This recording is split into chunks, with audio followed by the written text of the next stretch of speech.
It's Tuesday, May 8th. This is the news on PBCJ. I am Simone Absalom. The Meteorological Service of Jamaica says the island-wide flash flood warning issued on Sunday has been downgraded to a flash flood watch. The Met Service says this flash flood watch will remain in effect until 5 p.m. today. A flash flood watch means that flash flooding is possible, and residents are advised to take precautionary measures. Keep informed by listening to further releases from the Meteorological Service and be ready for quick action if flooding is observed. In a release this morning, the Met Service said a trough is across Jamaica and the Western Caribbean, and it continues to produce unstable weather conditions, but with a reduction in rainfall activity over the past 12 hours. Satellite imagery and recorded rainfall data indicate that light to moderate showers and thunderstorms affected mainly sections of central and eastern parishes last night into this morning. The heavy rains have affected water supply facilities in several parishes. The National Water Commission says power supply disruptions, blocked intakes, as well as high turbidity levels have forced the shutdown of systems in Clarendon, St. Catherine, St. Thomas, St. Anne, and a significant number of its facilities in East and West rural St. Andrew. Meanwhile, a number of communities across Jamaica were without power for some time yesterday, as heavy rains affected systems of the Jamaica Public Service Company, the JPS, in St. Anne, St. James, Westmoreland, and Kingston and St. Andrew North were worst affected. Audrey Williams, a corporate communications officer at JPS, said work is being done to restore power. The three cops charged in relation to the death of construction worker Mario Dean are to go on trial in the St. James Circuit Court on September 18. The date was set when Corporal Elaine Stewart and District Constables Juliana Cleven and Marlon Grant appeared in the St. James Parish Court yesterday, where a hearing was held for the case to be transferred to the Circuit Court. They were each offered $400,000 bail with 3 sureties and were ordered to surrender their travel documents. The cops are jointly charged with manslaughter, misconduct in a public office, and perverting the course of justice. They were on duty at the time Dean was allegedly beaten by other inmates in a cell at the Barnett Street Police lockup in Montego Bay on August 3, 2014. It is being alleged that following the incident, one of the cops instructed that the cell be cleaned before the arrival of investigators from the Independent Commission of Investigations. Today is Read Across Jamaica Day. The Read Across Jamaica Literacy Project seeks to encourage corporations, local businesses, and individuals to participate in the Read Across Jamaica Literacy Project as a sponsor, helping to provide books, materials, and financial resources to help increase literacy awareness. The reading activities coincide with Child Month celebrations. Children in schools across Jamaica today will share in the joys of reading through exhibitions and executions of different reading strategies, which assists them with creating an interaction with texts that may be above their independent reading levels. In regional news, a record number of 125 candidates were nominated on Monday in Barbados, and the attacks between the two major political parties have begun. Prime Minister Frudenell Stewart and government members attacked opposition leader Mia Mottley, calling out her proposals as impractical, with Stewart accusing Mottley of acting as if she is entitled to become Prime Minister because of her family's long history in the legal and political arena. Barbados, who can say, because of who my father is, because of who my mother is, because of who my grandparents are, because of who my cousins are, not only now, but in the future, to opportunities for higher achievement that have no bounds or have no limits. Not one. But that was said about her.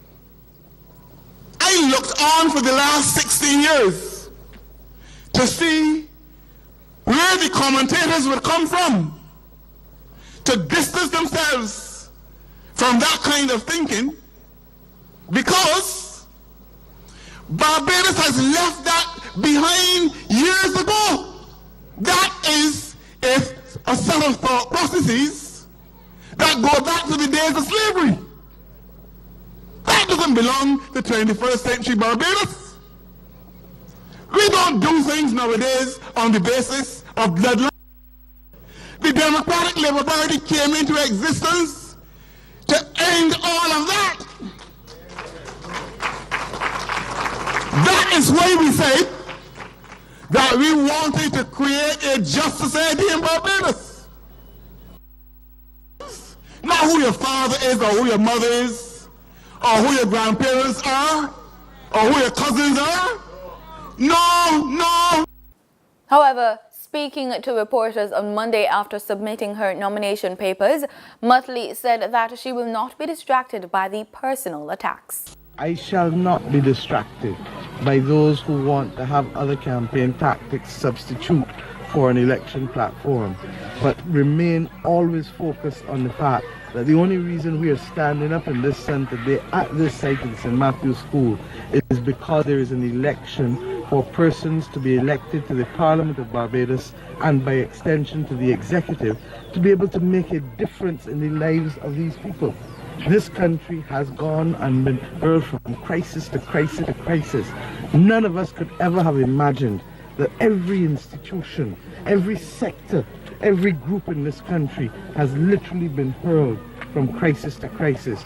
It is a condition we take no delight in seeing, but it is a condition which we are intent on repairing and resolving. Not stopping there, moving on to transform the country. The Law Association of Trinidad is calling for action to be taken as soon as possible if lawyers are assisting gang leaders and members in escaping justice. The call came from Acting Attorney General Stuart Young while debating the anti-gang bill in Parliament. I say it here without fear of contradiction that it appears as though there are some members, some lawyers, members of the Law Association who have been assisting their clients who are gang leaders and gang members in conduct of criminal gang activity. And this clause here deals particularly with that. And I call upon our law enforcement officers who are monitoring this to do the necessary and bring them to justice.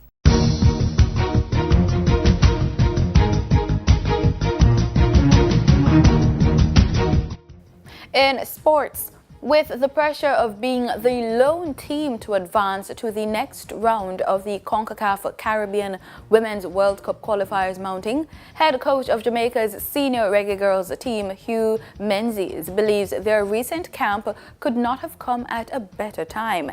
Menzies made the declaration shortly after the team arrived in Haiti yesterday in high spirits as he lauded the efforts of those involved in making it possible, given the fact that the senior women's team has been inactive for over 2 years.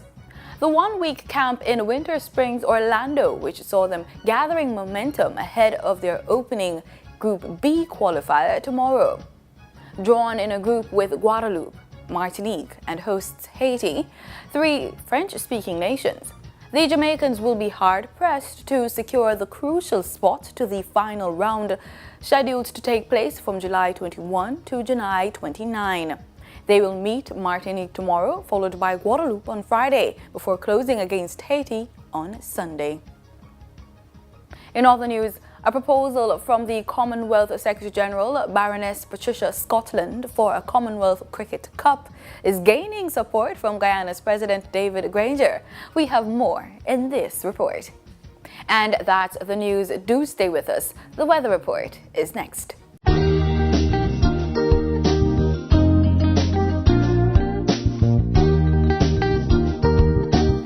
This is PBCJ's weather report. Thanks so much for staying with us. Let's start with our local currents. There is a trough across Jamaica and the Western Caribbean. Now, this trough is expected to linger across the region and influence weather conditions across the island until Wednesday. Thereafter, a high-pressure ridge will become the significant feature. Let's take a look at what could be happening this afternoon. We're expecting scattered showers and thunderstorms across sections of most parishes. We're also seeing temperatures between 28 and 30 degrees Celsius. Let's take a look at our currents for Kingston this afternoon. We're seeing a forecast of possible showers with temperatures between 24 and 28 degrees Celsius going into this evening. Over there in Montego Bay, St. James, warm temperatures between 23 and 29 degrees Celsius throughout the day. We're also seeing a forecast of scattered showers in certain areas in the western end of the island. The temperature is set to go down to just about 13 degrees Celsius this evening, and we're also still seeing showers forecast for the evening in the western end of the island as well. Tonight, we can expect lingering showers and isolated thunderstorms across sections of northern and eastern parishes. We're also seeing temperatures between 23 and 25 degrees Celsius. In our forecast for tomorrow, we could see morning showers across eastern parishes, then widely scattered afternoon showers and isolated thunderstorms across sections of most parishes. We're also seeing a forecast temperature between 26 and 30 degrees Celsius. In our forecast across the region today, we're seeing that the trough is affecting most countries across the Caribbean. We're seeing a rainfall forecast for Nassau, Bahamas, over there in Havana, Cuba, over there in Santo Domingo as well. We're seeing temperatures between 27 and 29 degrees Celsius. In our forecast for tomorrow across the Caribbean, warm temperatures between 27 and 29 degrees Celsius, and we're still seeing the weather condition affecting the Caribbean. As we had said, a high pressure ridge will become a significant feature for tomorrow and throughout the rest of the week, so we're still seeing a forecast of rainfall across most areas in the region. And further afield, let's look at our travel planner now. We're looking at areas in the United States. We're seeing minimum temperatures between 11 and 22 degrees Celsius. A high 39 degrees Celsius is forecast for Los Angeles. We're seeing sunny skies forecast for tomorrow. Sunshine for Miami, but some cloudy conditions as well. Cloudy conditions, but relatively warm temperature forecast for New York. And that's it for the weather forecast. Thanks so much for making it PBCJ. Remember, we are the People's Station.